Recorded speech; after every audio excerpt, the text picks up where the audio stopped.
So much of my time is spent watching bad Christian media, and then I review it right here on this channel. If you didn't know that, now you do. Wow, what a great introduction to Say Goodnight Kevin's channel. Now, sometimes a gem slips through, but for the most part, yeah. I mean, I'm pretty hard on these movies. I treat them like garbage, but I also, at the end, give my opinion and kind of wrap that up. You know, I think I'm okay with that. So we're gonna do that today on this episode. For one of them, so why don't we just go ahead and get started? This is Movie Night.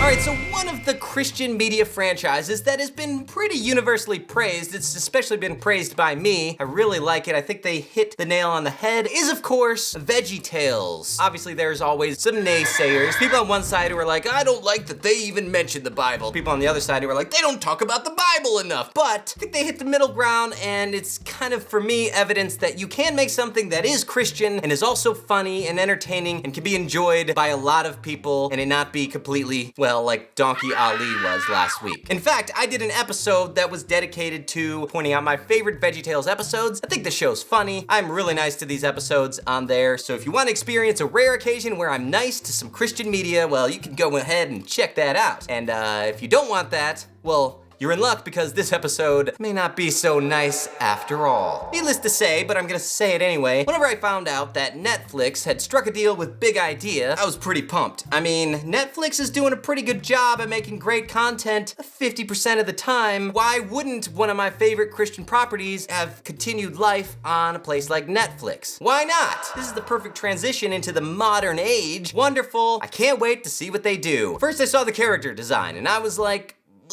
and a lot of people were upset about it, but I was like, it's okay.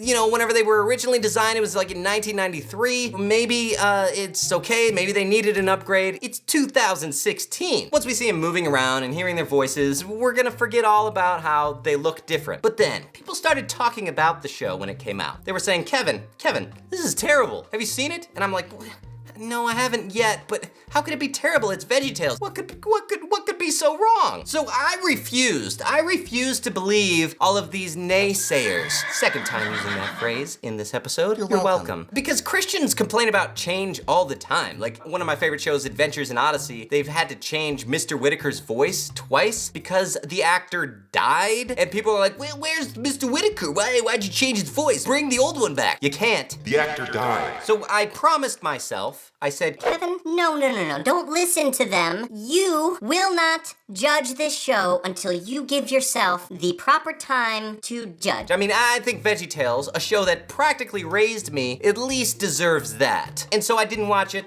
until I was ready to do a movie night. And, well, I'm ready, so let's check it out. Here is my Say Goodnight Kevin movie review of the very first episode of VeggieTales in the House. All right, so we're gonna kick it off with the classic theme song. Whoa! There's a wondrous place. Too fast!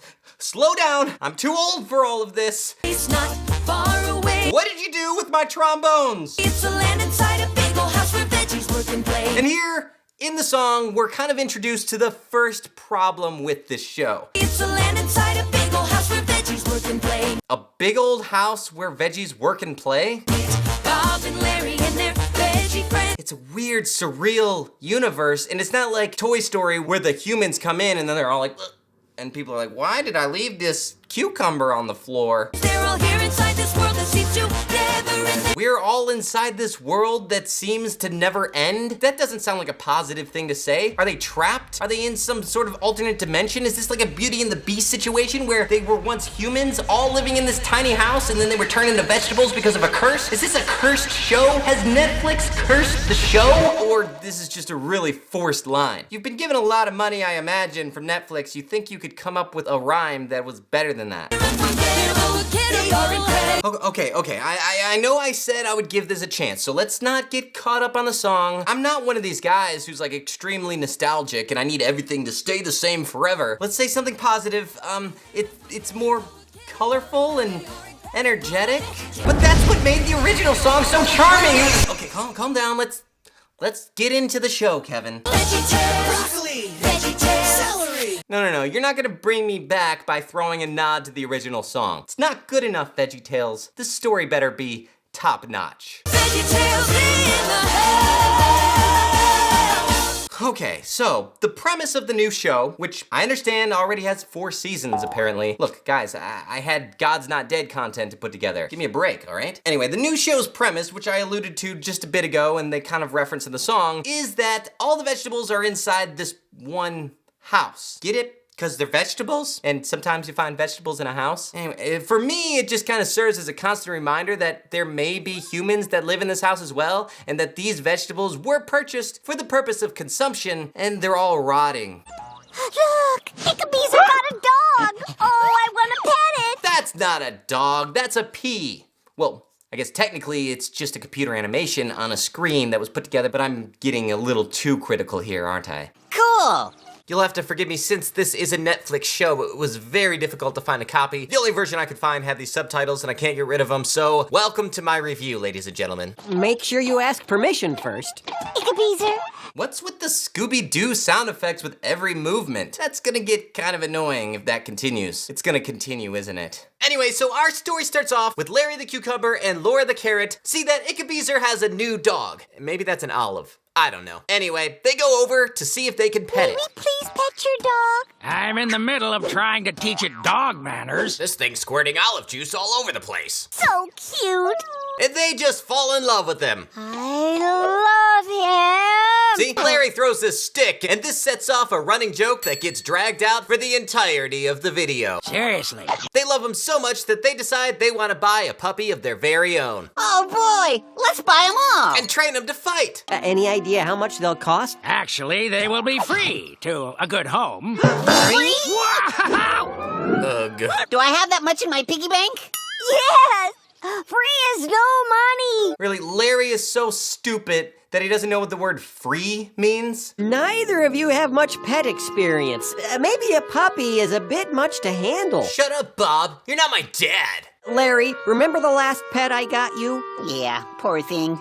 I'll never forget the day I flushed him down the toilet. These jokes aren't funny. Besides, even with a free puppy, you still need some money. How much do you have, Larry? Oh, I think I have close to 100 somethings. 100 pennies. Larry, I've been keeping track of your financial information. Look, if you kicked off the show with Bob and Larry on the counter, and Larry has a new puppy, and he's got him running around all over, and then Bob is like, Larry, look, you need to take some personal responsibility. Personal responsibility? Yes, Larry. In fact, I think we have a story about that. And then we jump into a story about personal responsibility. We know that the little vignette at the beginning was just a fun little thing that's made to introduce the actual story. But this is like they took that and they stretched it into an entire episode. We can work at Paul Grape's shop and earn money to get puppies. And the economy is so great, we're guaranteed to get a job. Let's go, Larry. All right, The sound effects, they don't make any sense. This isn't the sound of an eye being poked or something. Why is it there? You think they can handle a puppy? Paul Grape will know what to do. He's Vegetable Mr. Whitaker. Remember this joke that wasn't that funny? Here it goes again. This should fill up some time. The other left! The other left, get it? There you go! I've always liked you.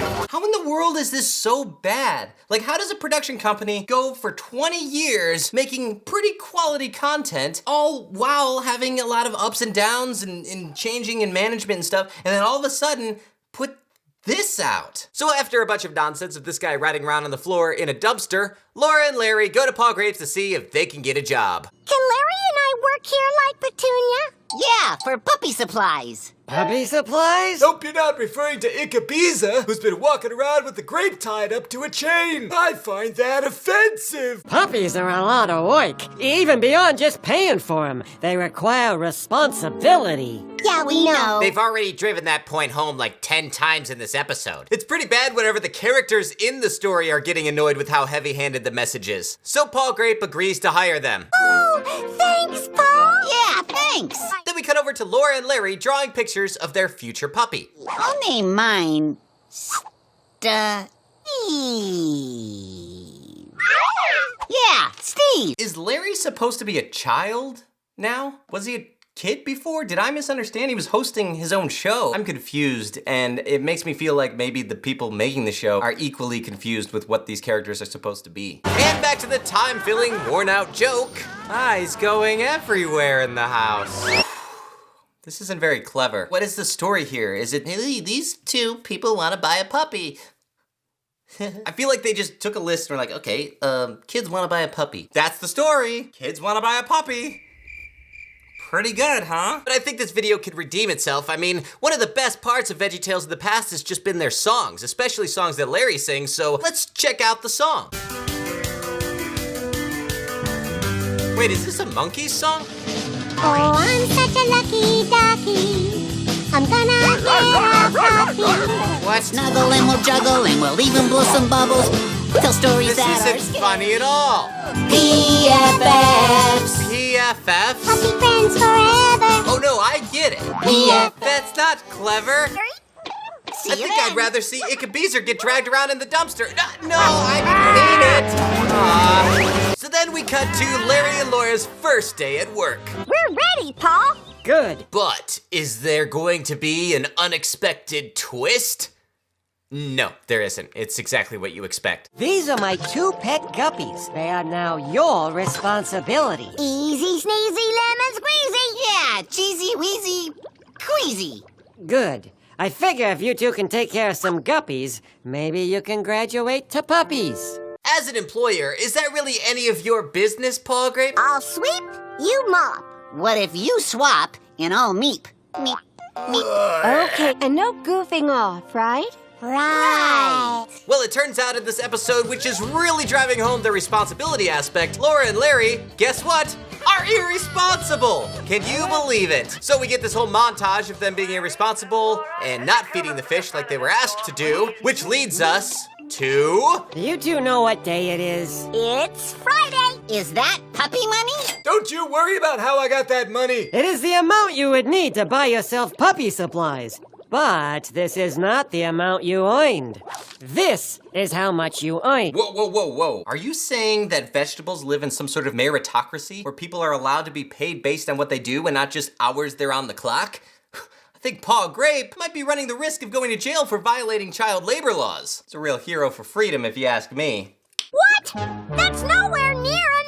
This doesn't mean you'll never get your own puppies. I gave you these to see if you could take care of them. It was all a trick. I was a bad guppy daddy. You know, you could afford a fish bowl and fish supplies. We can afford our very own guppy? Yeah, and you'll probably kill them. This special fish bowl. Luke 16:10.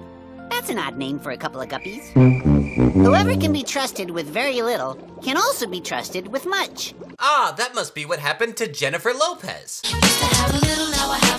And may I add, No, Paul Grape, you can't add to the Bible. Do you think that they maybe just took those wraparound vignette segments with Bob and Larry and were like, hey, we got all these that we never used. Should we just make those the episodes? So everything works out great because they get to have fish instead of puppies. Which of course means that they make a new rendition of their dumb song called GFF. Guppy, guppy, guppy friends forever and ever. But let's not forget about one last hilarious joke. Do guppies eat marshmallows? no, Larry, guppies do not eat marshmallows.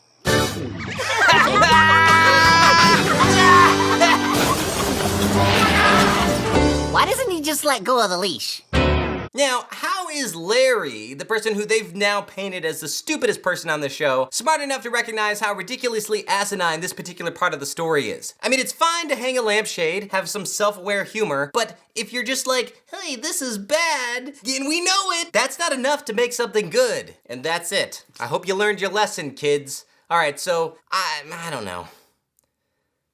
Look, the reason the original VeggieTales show worked is because it was, at its heart, vegetables putting on a variety show. These were not very smart characters doing their best, trying their hardest to put on a really good show for you, and because they're not very smart, things go awry and mess up. And it's funny for you because they're trying really hard. It's like whenever you go to a kid's performance at an elementary school or something, when you have kids, I imagine, and they are trying really hard to make a Peter Pan fly, and they're saying their lines with all their heart, but it's just so funny because it's so cute. If the kids were like, hey, we're messing up, we're all done. woo, on purpose, then it becomes not funny anymore because it becomes annoying. You're like, kid, just do what you're supposed to do and I'll laugh. But this show, we never wanted to see what Bob and Larry did on their off time, all right? We just wanted to see the show. I mean, who's the guy who said, hey, what happens whenever Bob and Larry go home? Oh, let's really expand this universe and explore. I didn't want that. It's just weird. Look, creators of VeggieTales, fact is, we don't care about the VeggieTales, we care about us. And because of that, we care about seeing the VeggieTales try to help us. And every once in a while, that's kind of funny because the road to get there is pretty hilarious. You forgot that because you thought that we actually cared about what the VeggieTales did. That's the problem with this show. I don't like it. I don't think the premise is very good, and because they start with that premise, it doesn't work. We don't need to see an Arthur or Doug or Recess style show that has vegetables in it because it doesn't make any sense. So that's my opinion of VeggieTales in the house. Thanks so much for watching this episode. Sorry I got a little angry there, but geez, can you blame me? Well, if you want to support the show, you can check out patreon.com/ShakeAndIkev. That's what these people down here did. Really nice of them to do that. I really appreciate it. And also, WestminsterEffects.com, Brendan Neely, and BarelyProtestant.blogspot.com. These people give to my Patreon and they help out the show, and it means so much to me. If you guys want to check that out, you can, and there's some awards there where you get to be involved in the creative process of the show. So it's happening. It's a pretty happening place. All right, well, that's all I gotta say for today. I'll talk to you guys later. Good night. I was a bad guppy daddy.